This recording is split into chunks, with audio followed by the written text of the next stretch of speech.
You're in the hands of an adolescent. It's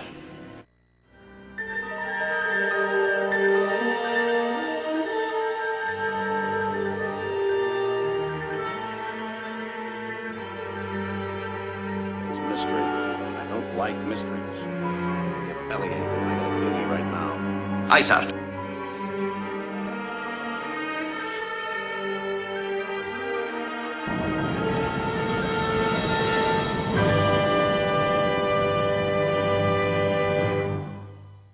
Ladies and gentlemen, welcome back to the Warp Core Podcast. I am Urza Master. With me, as always, is Lord Uther, and joining us this week, Kyle Reese from the future. It can't be bargained with. It can't be reasoned with. It will not stop, ever. I love it. Now that's a flashback. First off, power to the people.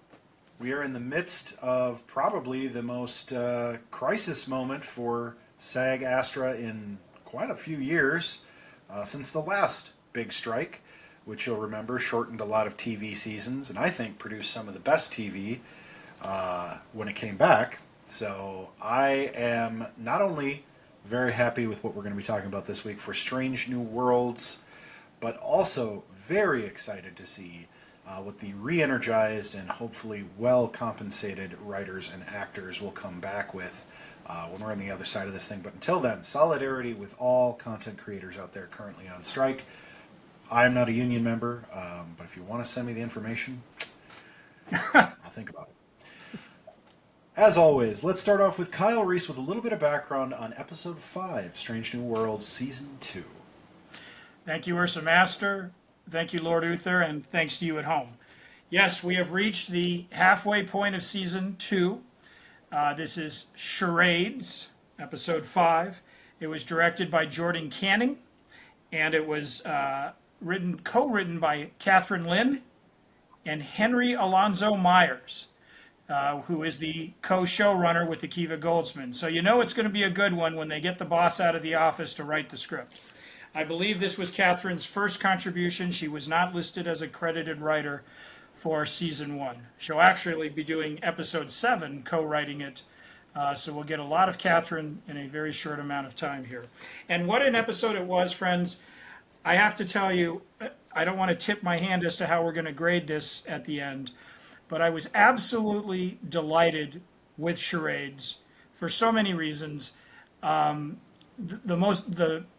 one that stands out above all was the idea that Star Trek can do things that Game of Thrones and the Star Wars and the Marvel series that they simply don't have the bandwidth to be able to accomplish and don't really try. Star Trek has always been able to entertain, as have these other franchises we've grown up with and loved. But when they're absolutely firing at their best, they can take whatever story they're telling and somehow give it that universality that will connect with an audience member or viewer. And in this case, in Charades, we have a comic episode that we'll get into and all of the twists and turns alike.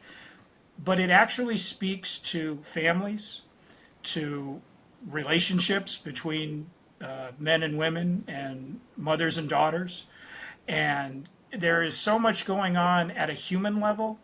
And like I said, you can get great storytelling from A Galaxy Far, Far Away or from the Marvel-verse or what have you. And that's great. At an entertaining level, you can be dazzled.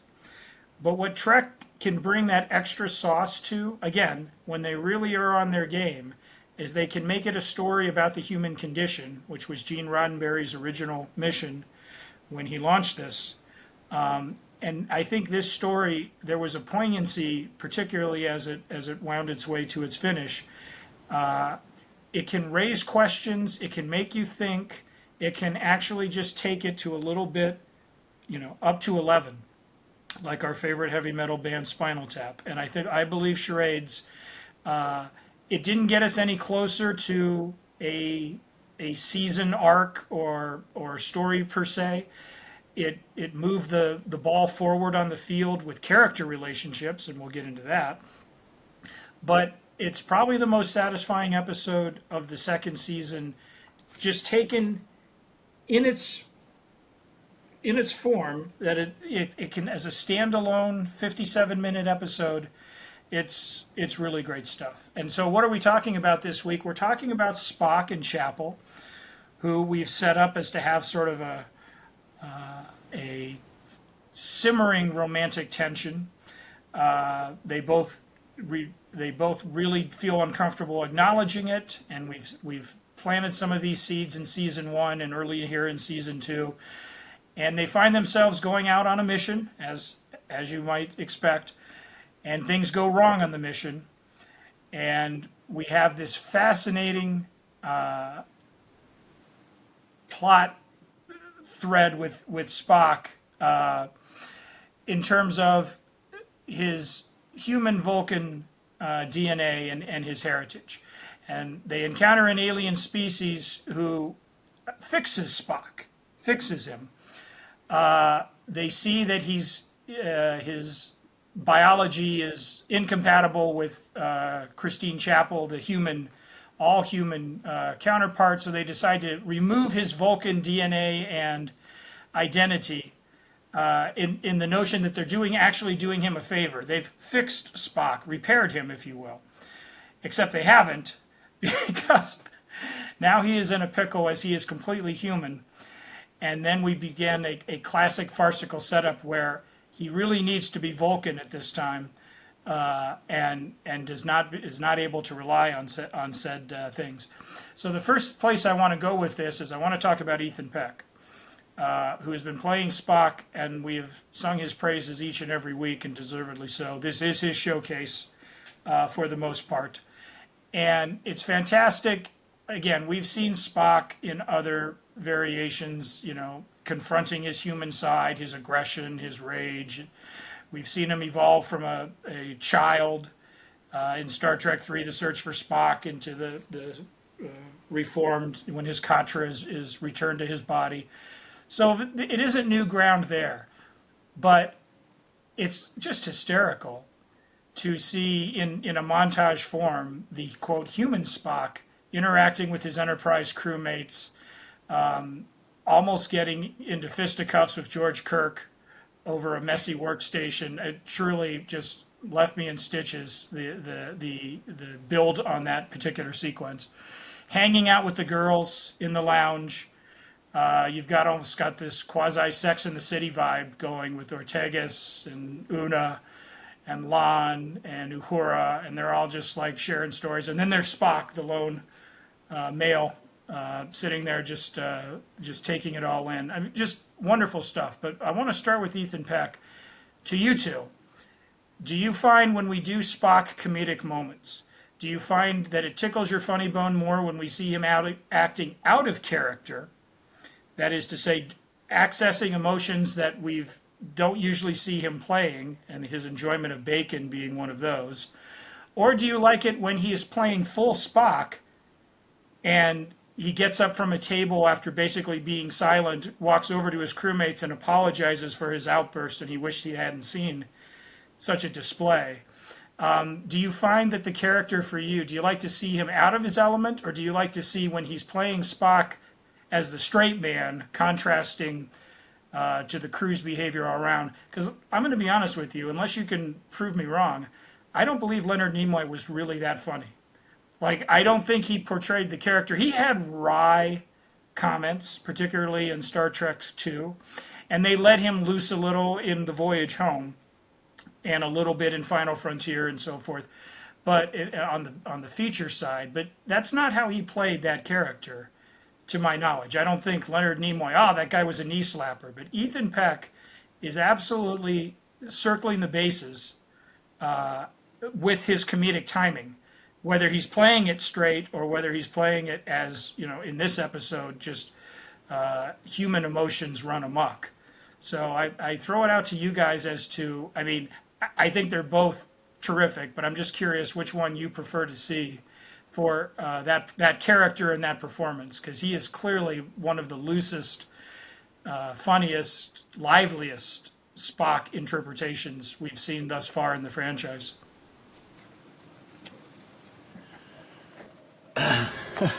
Yes.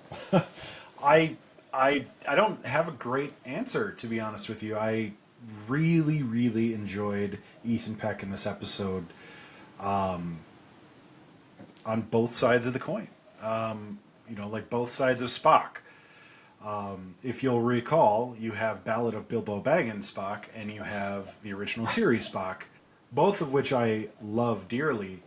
I do think Leonard Nimoy was very funny in the original series. I think of The Trouble with Tribbles, where he's interacting with Bones McCoy, and commenting that the Tribbles don't talk very much. I thought a lot of his lines were hysterical. They were delivered very dry, very Norm Macdonald-esque, if you will.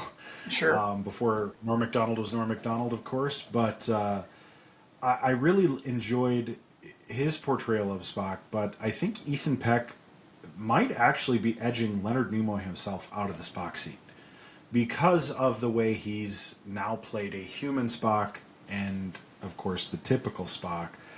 And the incredible contrast of acting in a single episode of television is just...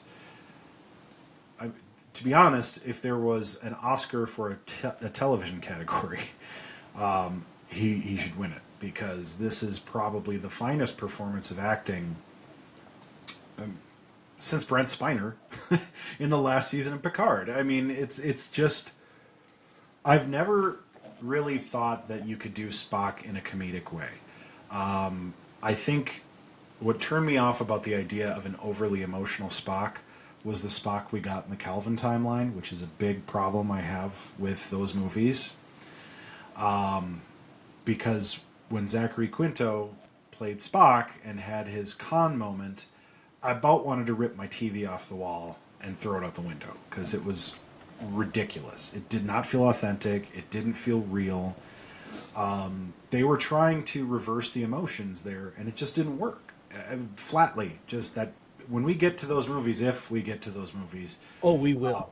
And we will, probably, unless we just decide to shit-can them for good. I enjoyed those movies for what they were, I'll be honest, but I had big problems. And I was very worried with an Ethan Peck coming in, playing a very traditional Spock, that I would have issues if they ever tried to do something like this. I think the context certainly helped. But moreover, I think it was just so relatable, which you can often relate to Spock. And especially Ethan Peck's Spock is very much a relatable character in a lot of ways. But this really deepened it for me, like to a new level that I didn't think it was even possible to entertain me on, because you got the whole puberty and the awkward sexual tension moments with virtually every female on the ship, which, all right, coming from a man who went through puberty, who had many, many awkward moments with virtually every female around me, yeah, that felt kind of good to see, especially a Spock going through that. And just all the stuff he had to deal with in remember, a very short amount of time. This could have been a whole season arc, almost, or at least a two-parter episode. I was truly, truly blown away. This is exceptional work. I don't think I could pick a favorite, because the standard Spock we get already has a lot of that humor, which I don't feel betrays the character. It seems to fit with the original series, and to be quite honest, having this just added that deep new layer that I appreciate in, again, ways I could never have predicted. I think you brought up a great point, and I think I would throw it to Lord Uther on that, because he's often spoke fondly of the country doctor, Leonard Bones McCoy. A lot of what made Spock, the humor that did come through for me as the viewer was that interplay and those two bickering and pulling it out of each other, whether on the big screen or the small screen or so forth. And I think they've almost, I know that this character Spock interacts with the captain and with the other crew members and so forth, but he's basically having to do this sort of solo. I mean, there is no foil, I believe, and not to say that was like a crutch or something easy, but I feel like it's a different thing where he has to do a lot of that lifting. When Lon shows up on a noise complaint and he's just like, I'll try to practice quieter, and just with a dead, dead serious intonation while you're trying not to crack up. So I think it's almost like he's taking the character and having to do even more lifting without like being able to fall back on, oh, let's do a scene with him and the doctor where they insult each other and all of that. So where are you, Lord Uther? Well, if we go to the original series, right? Spock is the logic and McCoy's the emotion. So Right. you're getting those two things sparring all the time, right? Right. So that I think that Excellent was the point. beauty of what was happening there. I I've been praising Ethan Peck the entire time because, to Urza's point, and I was going to say this today, he might be edging out Leonard Nimoy. I mean, he Wow. may be outdoing Spock. Now, still going to probably take a little more time, but it's his. Look, this entire cast, their acting is off the charts. And we reference this every week, and I don't care. I'm going to reference it again. You've got the writing and the actors that are matching up that are just consistently knocking it out of the park. And, back to your question there, Kyle. I think I do like it when he's in his serious mode and he does something like when he walked over saying, "Oh, I'm sorry for, I'm sorry you had to witness that," or whatever it was. I do love those moments because he is trying to play it straight. But him going through all those emotions, and even the part with bacon. Anytime food is referenced in any TV show, it always comes down to bacon somehow, one way or another, and they pull it off again in this show where it's just a unique way of describing bacon or someone interacting with bacon. I think it just goes to show how like he's Great like, unifier. I ate so much. Yes, or he's like, I ate so much I feel nauseous. It was so incredible, incredible to see. Do we think Pike is using all natural ingredients? We're spending a lot of time in the kitchen, and it's not tea Earl Grey hot in the Jean-Luc Picard years. Do we feel like he's actually like this is real bacon? This is not some synthesized. Oh yeah. Oh yeah, All right, This so is he's bacon, right? he's a man of the earth. Those are real greens for his salads, and he's not cutting corners with the. Okay, yeah. I just wanted to, if that's what we thought. And if we're going to talk about a master class in acting, by the way, let's talk about Anson Mount once again. He Yeah. has had so little screen time this year, which I'm okay with, but every time he has a moment as a secondary character, because I think we've seen that a lot this season, he nails it every time. Every time. Just his little facial expressions, like when he was trying to come up with the charade line, right? When he's trying to do that, or the episode before, right? Or the episode before when, or just like those looks off, off to the side, like, stuff like that. He has just continuously nailed it, and they've taken the focus off of the captain so much this season that it doesn't hurt the show. Where I think it would have hurt a lot of previous Star Trek shows to take the focus off the captain for such an extended period of time. Because it really has been most of the season, except for the episode where they were on the planet. But even then, I don't think it was a complete Pike episode. Just, once again, goes to show how incredible that the writing is. And how, even playing a secondary role, you can have such an impact. And that's what Anson Mount has done. Guy's incredible. He's moving his way up my captain. I really wish Good, we I'm could have sorry. seen an actual charades moment. Like I know he was explaining it to Prill and her husband and so forth, but I would have loved to have seen them do like one more scene before Christine shows up at the door. I would have loved to see them awkwardly trying to get through an actual clue, if you will. But that's a minor quibble aside there. Are we team to Prill or team to Pring or Christine Chapel? I'll tell you mine right now, and I'm going to get some pushback for it. I'm still on Team T'Pril, and I'll tell you why later. But where are you gentlemen now that we have a love triangle that has collided head-on with no ambiguity or subtlety? It's on, as they say. with the conclusion of this episode. So, who do we want Spock to be cohabitating with? Forget canon, forget what you think you know. Who do we want as a relationship? Go. It's all you, Urza. I mean, I'm Team Chapel. I mean, I hate to be biased, but I love T'Pring. I think for somebody playing a Vulcan, which let's just take a second to appreciate her performance, because how many Vulcans do we see throughout Star Trek? And they're all very stiff. They're very one-dimensional or two-dimensional at best. She Gia really Sandhu brings. is her name. Yeah, Gia she Sandhu plays is. T'Pring, yeah. She is doing just an incredible job bringing depth of character to T'Pring that we've never had, and I really appreciate the fact that they're bringing on another Vulcan that we as fans can appreciate, because Sarek, always great, of course. You've got the original Spock, and beyond that, you've got Tuvok. And I like Tuvok quite a bit too, but there's really no other major Vulcans to appreciate, and this really is cool to see. But Nurse Chapel is also absolutely knocking it out of the park as a character. I mean, that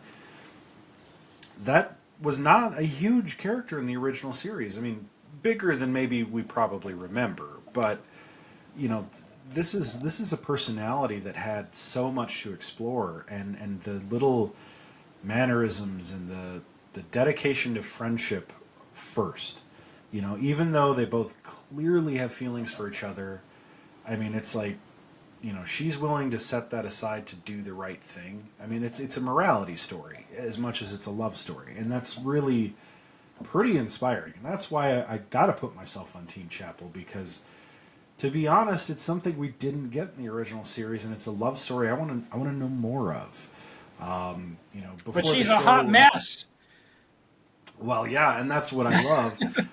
But before the show, Uther was making the point that in The Naked Time, while under the influence, Nurse Chapel confesses her feelings to Spock, and we get this kind of subtly played off kind of event, and you almost kind of write that memory off.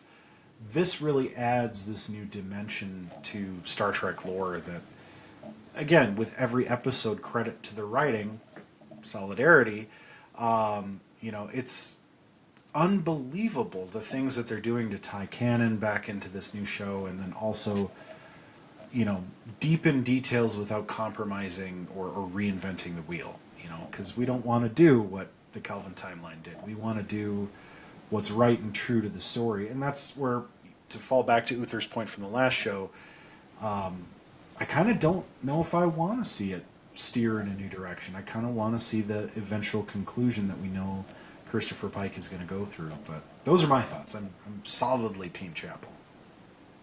Uther?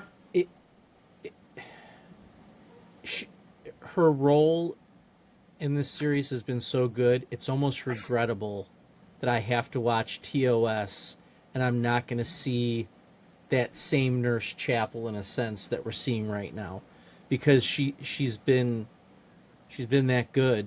The stories have been that compelling. They haven't forced that story upon us. That's the other great thing about this show. Things just happen, and I've used this term a lot in previous podcasts, but organically. So I think things happening organically are very important. And even though we have canon that's been established, they're making all of these situations seem like something completely new, even though we know what the result's going to be. And I think that's a big deal. And again, we continuously talk about it. It's the writing. I mean, it's because the writing is that good. When they fixed up Spock, I was actually expecting maybe more of a Brundlefly thing to happen with those aliens. So I'm kind of happy it didn't. They kind of did something a little different with it. I have other thoughts. I don't want to go there yet because I have a couple questions. But yeah, I'm probably more of a Nurse Chapel, and to your point, Urza, I think Tuvok was one of the weaknesses of Voyager, and I think he was one of the reasons I had a hard time watching it. He was so stiff, in a sense, and almost overplayed the Vulcan piece. I struggled with that a lot and I didn't watch a bunch of episodes, quite frankly, but what I did see was enough for me to be like, I just didn't like him on screen that much. He was too Vulcan-y. All right, I have thoughts. Let's stay on this for a second. Jess Bush is doing a terrific job as Chapel, and as I said to Ursa, she is a hot mess, right? I mean, she's not. She's focused, sure. She's a loyal friend. We've gotten glimpses of her backstory with Mabenga, but ultimately, I mean, if I'm going to settle down, I want to do it with T'Pring. Here is a professional woman with her own career, her own goals. She doesn't need a man necessarily to feel valued or in that society. I mean, she redeems criminals. I believe we touched on that. This is how we got the Cybok, because she was trying to reclaim Vulcan criminals and so forth from season 1, when Jesse James Keitel had taken over the ship and so forth. I think we got a glimpse into T'Pring on the job. She's patient for a Vulcan, because Spock puts her through a lot in terms of like his schedule. And oops, I got to go save the galaxy. Sorry, I can't have dinner with you. She's really pretty, Gia Sandu. I mean, if you want to just reduce things there, she's very, very pretty. I just know from canon that she's going to get the short end of the stick, and so I want to root for the underdog there, per se. What I hope the writers won't do now that we've foregrounded this attraction, I hope they don't hit us over the head with it to keep playing that note every single week. I hope it's something that we can develop organically, as Uther says and Ursa Master suggests. I will take the occasional scene, the little side scene, not part of the A storyline, but I will take maybe them having a quiet dinner together in the lounge or something of that nature. I think a little will go a long way now. Now that we've brought it to the forefront, I don't want to turn this into Sex in the City. I don't want to see the weekly misadventures of Spock and Chapel trying to make a go of it. But I would like to see, like I say, in little bite-sized pieces, I would like to see how that plays out. And I'd like to see T'Pring make an effort to, after a cooling off period, say, no, I really want you in my life and I'm going to fight for you, kind of a thing, in that Vulcan way. I'd like it to be a real choice. How many times have you seen a Sandy Bullock romantic comedy where she's got two beaux to choose from, right? She's got, Bill Pullman, or she's got, the other guy, and it's kind of like, which one she's going to choose, and they don't really make it a fair fight. I'd like this to be a fair fight on an emotional level, not an actual cat fight, because that would be very Dynasty, very 1980s. But I would like to see Spock put in a position where either path he chooses will be a good one for his life, but it's really what his heart or his, where he thinks it leads him, And I think the tragedy probably of all this, if we're really sticking with canon, is that it's not going to be either path, per se, which is really, I mean, if you can play that note successfully, I mean, that'll be devastating, but in a way that enriches the storytelling and our appreciation of the character there. So, the other thing that occurred to me as we were watching that show is that they played this idea of removing his Vulcan DNA, and it ended up having a lot of comedic repercussions. This episode, you could take the exact same plotting, the exact same setup, and you could have done an episode much like the second episode of this season with Una on trial. You could have done a very philosophical exploration as to when alien cultures, like, they decided to fix him. Was that really fixing him? Like, oh, well, we made you this way because that's what, instead of what it's right for Spock. Like, and I'm not espousing one way or the other, but it's interesting that a single premise could have been played for, in this case, more of a lighter tone, a nice drawing room, farcical comedy, as it builds up there to the end. But you could have really gone deep and weighty and made another statement about the human condition and society and so forth with that very same idea, of trying to make somebody into something that maybe they're not truly representative of their identity or how they identify or so forth. And again, it's not like the aliens were being malevolent or all of that. They saw a problem in their algorithm and then fixed it, if you will. So I think that was an interesting, and again, something that I think a great Star Trek episode can do, that these other shows like House of the Dragon and Lord of the Rings, Rings of Power, they're just not going to be able to climb up to that next level. I mean, they're going to give you elegant and captivating storytelling, but they can't then plug in that's something that all of us in our own ways will probably experience or at least feel. And that kind of led me to the Spock when he reveals the ruse to her parents, to T'Pring and there. Because you're saying to yourself, well, no, you got away with it. You don't have to. But this idea that he turns to his mother, Amanda. Now, Amanda has appeared before Mia Kirshner. She appeared in Discovery along with Sarek in that series. But this is her first, believe her first visit in Strange New Worlds. And she's a Canadian actress. She's been around with us since the mid-'90s, and she's very, very good.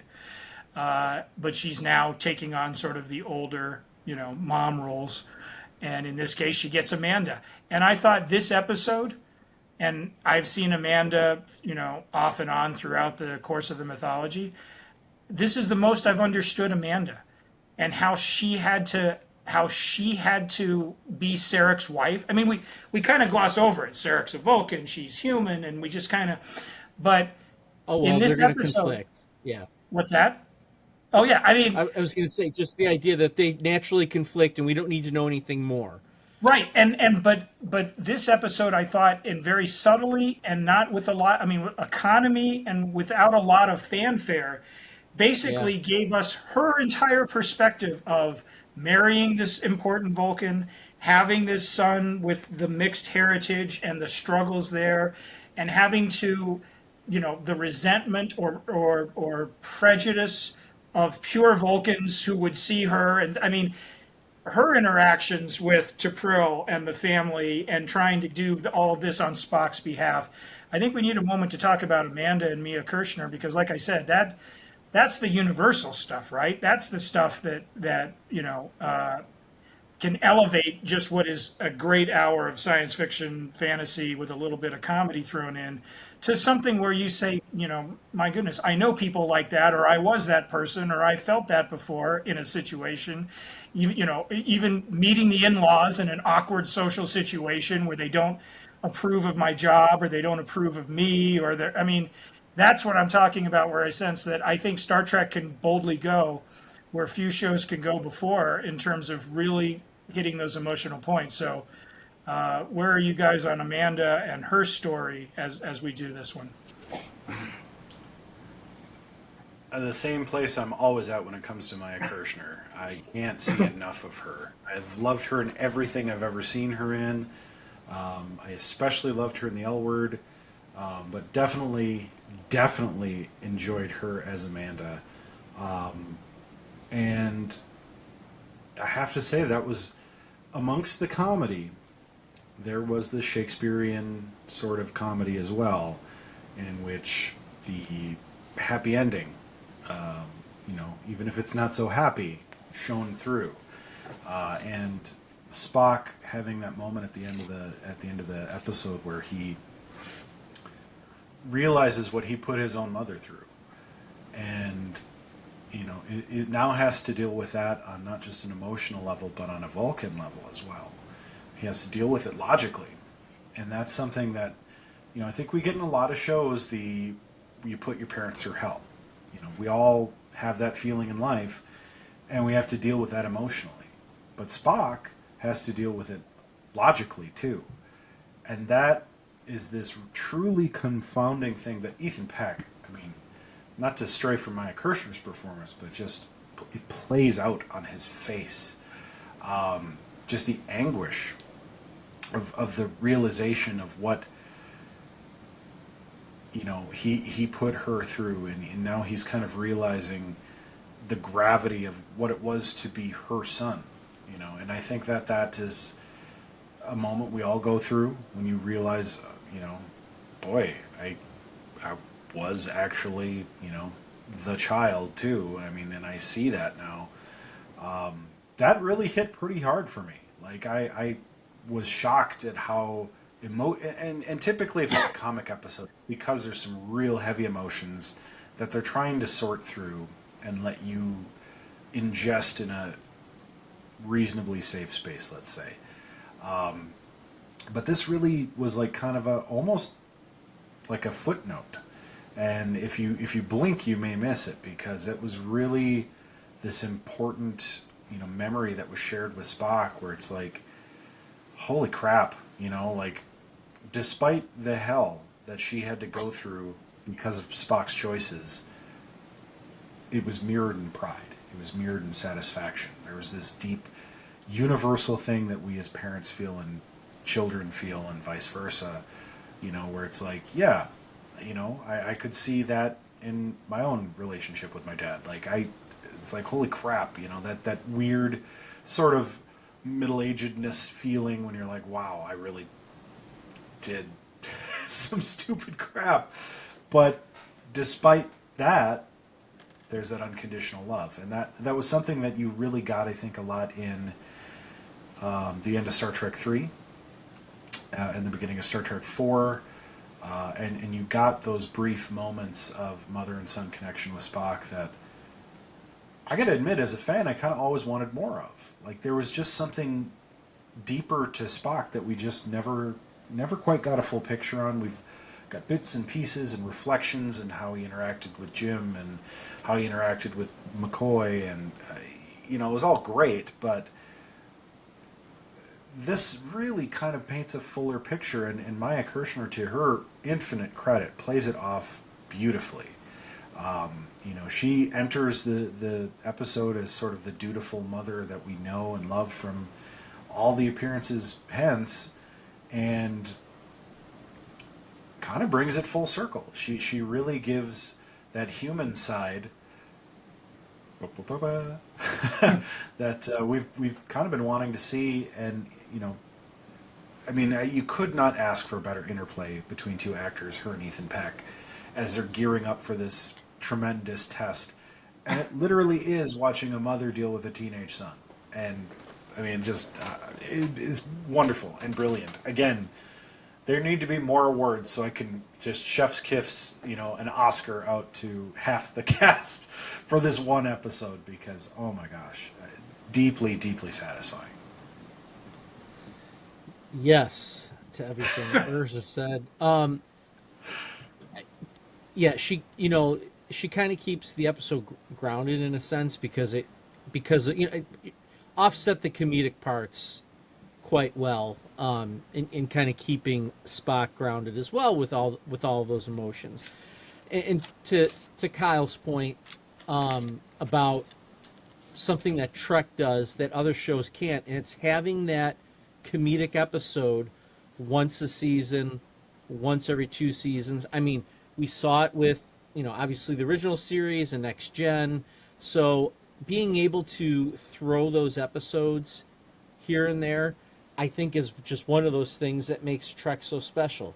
You can have this funny episode that makes a really good point, advances the story along, and it's something that, you know, has Star Wars ever really done it? I mean, besides Right. I mean, saying, well, where was the Game of pod Thrones, racing. the funny It's episode, the most right? comedy I've ever heard out of a Star Wars movie. Which one? Lisa Jar Jar Binks. Oh, Okay, stop. that's Stop it. We're going to defend Gungans to our dying day. But no, but I'm saying, like, all these other shows, yeah, I mean, there'll be little light quips or whatever, but they actually stand out in contrast more to that storytelling than here. I mean, I feel like it fits better with Trek, you know, particularly, I just, because of those character interactions, and we've already established the familial connections with this crew. Like, I love those ladies. I love knowing that those ladies after work, they go and they just go have a drink and like gossip and like, tell jokes and just unwind. And I love that Spock likes to join them, and that they're okay with Spock joining them. And they're just, and half the time he's bewildered by what they're laughing at. And then when he gets his human emotions, then he just won't shut up about it. I love that. I just love that Lon and Una and Uhura and Ortegas are all like, hey, let's go chill. And so, I mean, we don't need to like have an episode about that, but it's just nice to see that there, that camaraderie. But by the way, this is branching off in a different direction, but too bad. The genius of having Data in the Next Generation to be the Spock who learns the emotions over time, but not make him Vulcan, because now it's become such a trope, right? You want the non-emotional, logical person, it's always a Vulcan. You can't really do it with any other species now. It's just not going to work. But to have Data come in and be that, and see his arc from season 1 all the way to Picard season 3, if as a sci-fi viewer, as a writer, if you can't appreciate that or understand the complexity of it, don't go to the movies anymore, because you just don't get it. That's a joke. I agree. From our earlier conversation. But then you just don't understand how incredible that is to have that vision and to be able to do something like that. It's absolutely amazing. Oh, it's truly exceptional, and that I think that just gets back to the writing quality that we see in these successful franchises. I mean, if you want to take it to another extreme, look at Dave Bautista's Drax in the Marvel Universe. Also is this literal alien, but comes off with this exceptional comic relief, but it doesn't feel forced. In none of those features does it ever feel forced. It feels like that just fits. It's not some repeated trope. It's not some, kind of forced interaction as maybe some of the other characters in those movies are. And I think Star Trek kind of invented that. Spock being who he is, it just feels natural. And then, of course, Data being an android, it feels very natural. I do see where you may run into that with Tuvok and be like, this is kind of tired. I will say, over the course of all of the Voyager episodes, you do appreciate Tuvok quite a bit more. And you get a lot more, kind of like what you got with Worf in the Next Generation series, and more so in Deep Space Nine. You get a lot of the backstory of their culture, which starts to become more and more interesting and more impactful. Especially around Ponfar, which I really hope we get a Ponfar episode. I gotta say, I'm really hoping for a Ponfar episode at some point. But just amazing the things that we saw in this episode. T'Pring, just an unexpected and unrequited joy of just this demon mother-in-law, like in the most, I don't want to say stereotypical sense, but absolutely hates this guy's guts, will do anything to get rid of him from her daughter's life. And I mean, just, but wants her daughter to be happy. She just can't accept that this is what makes her happy. Like, that's like, exactly. It's from a point, it's a mom who wants her daughter. She's like, I just want the best for you. Is this really the best you can do? Kind of I mean, we've all probably run into that kind of a disapproval at some and that's, to me, yes. Because it's not coming from a place, again, where she's a one-dimensional, just, I hate exactly. men. Like, she really wants her daughter to be, like, taken care of and happy and all of that, as a Vulcan could express themselves. But she just looks at Spock and just thinks he's coming up short, and that's.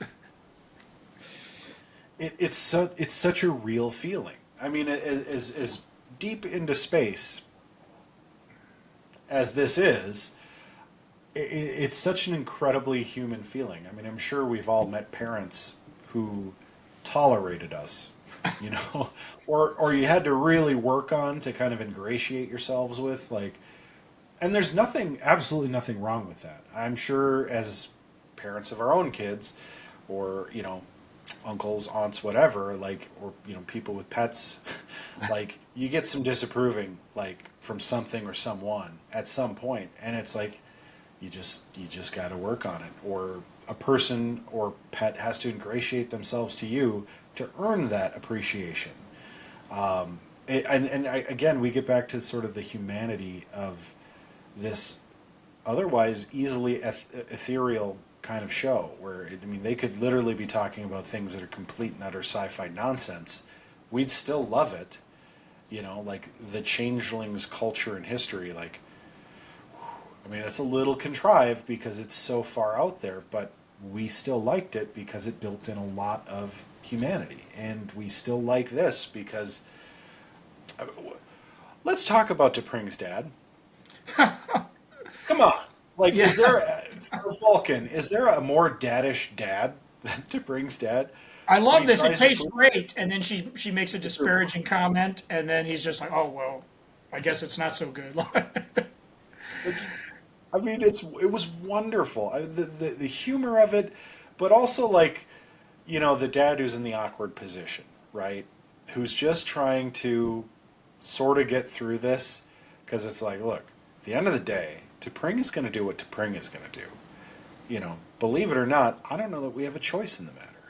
And it's kind of almost like, I don't want to say completely like signed off, like, you know, whatever. Still obviously taking this seriously, but also going to kind of enjoy like the fringe benefits, because this is not my show to run. This is not my scene to take. And to be honest with you, kind of stole the scene a little bit when they were first getting in there and Anson Mount was offering the food. And I'm like, and okay, I hate to jump in this, but too bad. Here we go. Come on this ride with me for a little bit. Am I just a fat boy at heart, or did you guys also want to see more food in this episode? Yes. Because I was, Oh, yeah, I was of course. really wanting more Vulcan food. Yeah, absolutely. It looked delicious. I mean, the bacon scene. I like bacon. I don't make sweet, sweet love to bacon like a lot of people seem to do these days. It's okay. It is literally an okay food. Pork belly's way better. But, like, it was funny, but I'm like, the whole construction of, like, you got to smell this. Oh, I don't have, my smell receptors are, you know, suppressed. I'm like, oh, man, you're missing out. And then Anson Mount's like, really? I'm like, oh, like, there it is. I think this gets back to Uther's point, is like, here's the dad of the Enterprise. You know, he's trying to instill these, you know, appreciations and these values in his quote unquote, you know, village or his children around him. And I think of the things that I do with my kids. Like, here, hold this Sega controller with 3 buttons and you're not going to be able to figure out the game, but you can play these weird tablet games that take me forever to figure out. Like, here, why don't you, you know, cut up this onion for me? Or, I don't know. That's a weird example. But, like, you know, it's just trying to share those things and then being like, really? You don't appreciate this? Like, you're going to learn to someday. And boom, there it is. And it's like, again, just deeply satisfying. The layers of the humanity, the layers of the story, just felt, I don't like feel-good episodes of shows. Like, especially when they're shows of substance, which I feel Star Trek really is. Like, I don't like it when they're just trying to be a crowd pleaser to be a crowd pleaser. This episode, it takes you on a roller coaster of emotions, but there are parts of it that are genuinely just feel good. You're learning about these characters, but at the same time, like, they're not just endearing to you, they're like becoming part of your family. Like Star Trek, the original series characters are household names. These are now household names. These are household people. Like, when I make a reference when I'm cooking next time and I need fresh basil because dried basil just won't do the trick, you bet your sweet booty I'm going to be rolling up some basil and going, really? Throwing it in my sauce. Like, I don't know about you guys. What's your take on that? Did you guys really want more food? Am I off on a weird wagon wheel? I'm gonna take it in a different. Yes, I would. I always want to see more food. By the way, I want a Captain Pike cookbook. Yeah, Yes. nice. Paramount. I want Yes. it so I get it in my stocking. That's beautiful. I want Captain Pike cookbook. You're If, welcome for that multi-million-dollar yeah, idea. if they have a I can Stranger berate Things that. cookbook, then yes. Pike's, yes. Yes. Pike's Picks or whatever Pike's you want. Pickings. Yeah. Look, Urza, you brought up a point that's.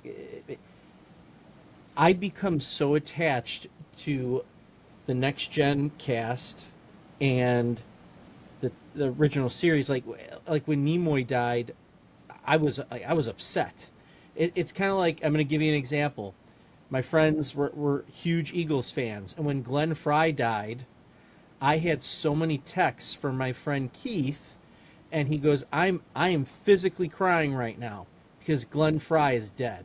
And he's like, we're reaching this age where these people, when William Shatner goes, I'm going to be a mess I because might have to take a day off work. it's such an honestly. influence. Like these types of shows have such an influence on our lives. When Carrie Fisher died, I shed a tear. I'm like, that's Princess Leia, man. Like, besides a strong female figure, we know all that stuff. I appreciate all that, but her, I mean, what Star Wars has done for so many people, what Star Trek has done for so many people, and it's so funny because it seems like you have these people that participate in these movies and these shows, like Nimoy, and I even think, I don't know if Mark Hamill completely rejected, but they don't want to be known as those characters, and then they kind of come full circle, like Nimoy did. He's like, I'm Spock. I don't want to be Spock. No, wait, I love being Spock because this means so much to people. Like, I think you can say whatever you want about Shatner. He is what he is, but he loves being Kirk. And that's what makes him so gosh darn good at being Kirk. Is because he is Kirk. He loves it. He loves it. And I even think you see a little bit of that. I think Patrick Stewart was okay with being Picard, but I think he learned to embrace it, especially over seasons 1, 2, and 3 of Picard. Like, this is what I really am. Michael Dorn, obviously, was completely in love with being Worf because he continued on. I mean, we become so attached to these characters. It's so important to us that when I make fun of a pod racing scene, there's a reason for it. It's because it's. Here we go. I can't help it, but it's because it's put away those Dorito arms. Because it's These are Dorito arms. 22-inch pythons, brother. and steakums. I've been to your house for dinner, Yes, and I loved it the entire time. By the way, Thank especially Doug's nachos, Oh, primo. But where was I going with this? Oh. As soon as I said Doug's nachos, I lost my entire train of thought. it I don't want These some characters, they're so important to us, right? Like, I mean, we've become ingrained with these people. It becomes a part of who we are, and I think that's the other reason why we appreciate Strange New Worlds so much, because we're seeing these characters. Still, we're finding new things to love about them, because that's something the 3 movies didn't do. I didn't. I mean, again, those movies are what they are. They were there kind of for a reason. I get it to a point. But Strange New Worlds has, in Picard, especially Picard season 3, you just love it and appreciate it so much. It's such a part of us. And we can't end there, because I have one question for you guys before we rate. Unless, I'm sorry, Mr. Reese. I didn't mean to take up your time. the floor is yours. Comments that you wanted to. No. Okay, I didn't know if you wanted to throw anything in there. No. Okay, no, I won't make fun of Phantom Menace yet or anymore. Good. Here are my questions for you two. Are we going to see the Goran this season or Cybok this season? Are we going to see them both? Are we not going to see them at all? Is it going to be the season finale that's going to set up season 3? And go. I'm going to say no on Cybok. I mean, if we have a 5 or 6 year plan, then possibly we hit that note down the road. I don't think now, with our limited real estate and so forth, that they're going to. I don't get the sense. I think it was a nice Easter egg, and I think it was a nice sort of placeholder in case they want to go back there. I don't think that was Okay. necessarily the forward momentum. I think the Gorn get 2 appearances. I think for Ursa Master and his love of long form storytelling, I think we get a part 1, part 2 as we get to the end of the season here. I can say without spoilers, the next episode is going to be Uhura centric. Again, focusing in on her character and so forth. But as we're going to start to get one of those more whole crew, and I'm sure Carol Kane will be back. I think we talked about this, where she'll have to use her expertise to help save the ship. And yes, so I think we're going to get splattered with Gorn episodes, maybe 8 and 10, 9 and 10, somewhere around there. It's going to, all of a sudden, you're going to be like, oh my goodness, where was this the whole part of the season and so forth. It's going to be Gorn. So, but that's me. I'm with Kyle Reese on this one. It's like he came from the future to inform us of something. I do think the back half of the season is going to be Gorn heavy. I think we might even get 3 Gorn episodes. I think Uhura's episode is going to end somewhere with some kind of Gorn news. I think the fallout of which, in a completely different story arc. I think it's going to be dealt with, but it's going to be a side note. I don't think we'll physically see a Gorn, but we're going to hear a lot about a Gorn. And I think we're going to get another La'an, possibly a La'an Una episode after Uhura. And then we'll probably get a break from the Gorn, and then that would be episode 8, I think, is going to be a big Gorn episode. We might get to see one, or like a rogue ship. And then I think we get, in the season finale this year, I think we're going to get a big Gorn space battle. Fleet versus Gorn, I think, is what we're going to see. And it's going to be rough. I'm also going to say that the Gorn, unfortunately, are going to claim yet another cast member this season. And I think it's going to be Dr. Mbenga. Interesting. And I think it's going to be a complicating factor to the love triangle that we've got with Spock and T'Pring, and that's how it's going to kind of rope a good chunk of the stories this season together. So, Gotcha. I like it. Look, can you both do me a favor, please? Just say yes before I ask. Just say yes. Will you both do me a favor? Will you both write a spec script and send it in, please? There you go. Don't wait. And I'm being serious. Well, I don't want to be a both scab. listening? We'll work on that. What yes. What are you waiting for? Well, as soon as this thing ends, you both Okay, send it in. Okay. yeah. No, don't say okay, fine to me. Yeah. I'm fine. serious. Okay, Urza's you're giving me okay, fine. I know you, Kyle Reese. You may be from the future, but I know your past, and I can tell when you're just giving me okay, Outstanding. fine. Outstanding. We'll discuss this offline. There we go. That's it. Well, with that, we have talked the 5th episode, season 2 of Strange New Worlds, and as is tradition on the Warp Core podcast, we have 7 Warp Cores, out of which to rate. I will kick this off with our future boy, Kyle Reese here, who may or may not be involved with little Linda Hamilton. Let's hear what let's see what your rating is. A perfect 7. Tell us more.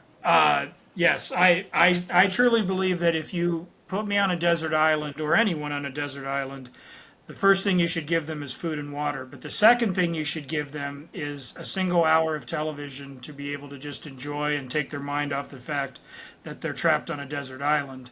And I think this episode, up to this point, is the single best Star Trek you could just pluck from the firmament and just show to somebody at any age level, any interest level, and say, so this is what this show is about.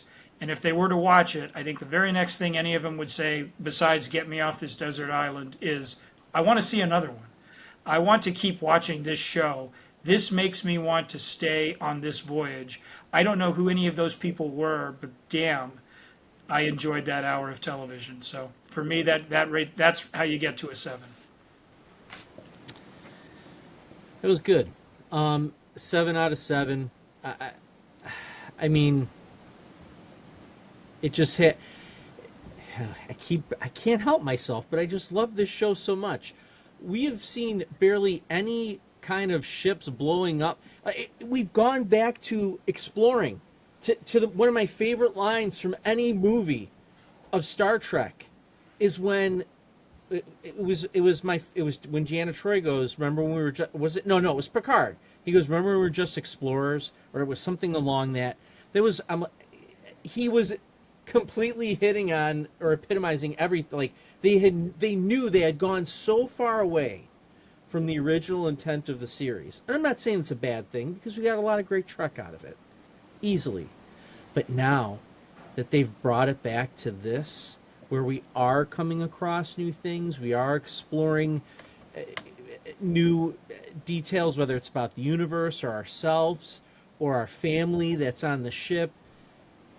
It's like Sammy Sosa knocking it out of the park every time, because he just like these writers, he didn't need any PEDs to do such a great job. I'm just kidding. He took just as much as Bonds did. So, but again, seven, if not a little more. 7. Oh, Okay. 7 out of 7. Beautiful stuff. Keep it. Just it's got to keep happening. I got to keep having these great episodes. I love it. I really do. I wish I could give it more than 7 out of 7, to be honest with you. If we had one additional warp core, this is like a warp core breach situation. Oh. Like 7, perfect 7 across the board, top to bottom. Geordie LaForge would have to team up with Montgomery Scott and Palia and Ilia and any other Leah, maybe even Leah from Futurama, or Leah from Princess Leia, if you remember from the original movie, Princess Leia. I mean, come on, let's be honest. This is probably the perfect episode of television. I mean, I can't even begin to tell you how much you don't need to be a Star Trek fan to really love this episode. Yeah. And you could be the hardest core Star Trek fan and really love this episode. This might be the first episode this season that hasn't had some sort of news article I've seen on it like, "Ooh, fans are upset at what Strange New Worlds just did." I'm like, I don't want to sound like Maynard James Keenan, but sometimes fans need to get a life. Because this episode alone completely validates every argument for SAG-AFTRA. Like, they should have everything they want for this one episode of television. Now, they have to continue to deliver on such a high level. But let's be real. I mean, the acting, the writing, the shots. I mean, the key grips in this episode were doing, like, balls-to-the-wall best work, I think, of any series that's out there. I know I gush a lot on this show, and I gush just a lot about everything in general. It's kind of what I'm known for. It's my Achilles, but I don't feel at all that I'm sugarcoating this episode in particular. Now, other episodes, you could certainly accuse me of that, and it's probably mostly true. But I don't find fault with anything that occurred in this episode. I even like the little, Uhura and Ortega's going to visit the aliens. Like, oh, we're just going to turn around and pretend we can't hear you confessing your love for Spock. And beyond that sequence, like, when she's talking to the aliens, like, I even teared up a little bit. Like, you can just tell how much it pains her to, like, not want to interfere with Spock's love life and not confess her feelings because she knows how complicating that could be. Whew. I gotta throw one more thing in, just real quick. I loved that the aliens were basically customer service. Yes. Yeah. I mean, that was such an awesome. Again, it's such a little thing, but such a great. Yeah, what a twist! What a twist, right? I mean, just to have that little twist that they're not these like, "Oh, I can talk to you," like not just this. It's just They please want to hold. get Yeah, you off the please phone. hold. Yellow's not here right now. I mean, Right. it's just it was You should have so. lodged a Here's this complaint in the assorted time. right. I mean, these alien life forms are supposed to be so advanced, but they're talking like customer service. Yeah, Just incredible. it was good. Amazing and humorous, Yes. but also very realistic. I mean, again, suspension of disbelief has yet to be interrupted. Like, I've never been watching really any kind of sci-fi series without having at least a moment or two where I've gone, all right, this clearly feels a little fake. Like, even some of my favorite Star Trek episodes or Star Trek movies, like, I feel very grounded in my own reality. Like, this is one where I actually felt like, okay, this seems pretty legit. Like, we could definitely hear about this from one of our NASA astronauts coming back from deep space. So, love it. 7s across the board, 7 out of 7 warp cores. Gentlemen, we have gone baldly where no warp core podcast has gone before. And I look forward to this week's episode. I do think we're going to see some tremendous stuff in the back half of the season. I really hope that the strike comes to a very good conclusion for those who are very rightly so striking, so we can get back on track with next season's just getting it in the can and getting it released, because boy, I have never been so excited for a Star Trek series. And to be honest, I find it very endearing that I'm getting to still experience this new Star Trek content while my favorite Trek people are out there on the picket line. So, once again, solidarity to our SAG-AFTRA friends. And I am Urza Master. That is Lord Uther. Kyle Reese, thank you for joining us this week. Thank you to those at home, as our frequent guest always says. Lord Uther, closing thoughts? I was gonna make an no. We're good. With that, as always, thank you to the fans, and live long and prosper.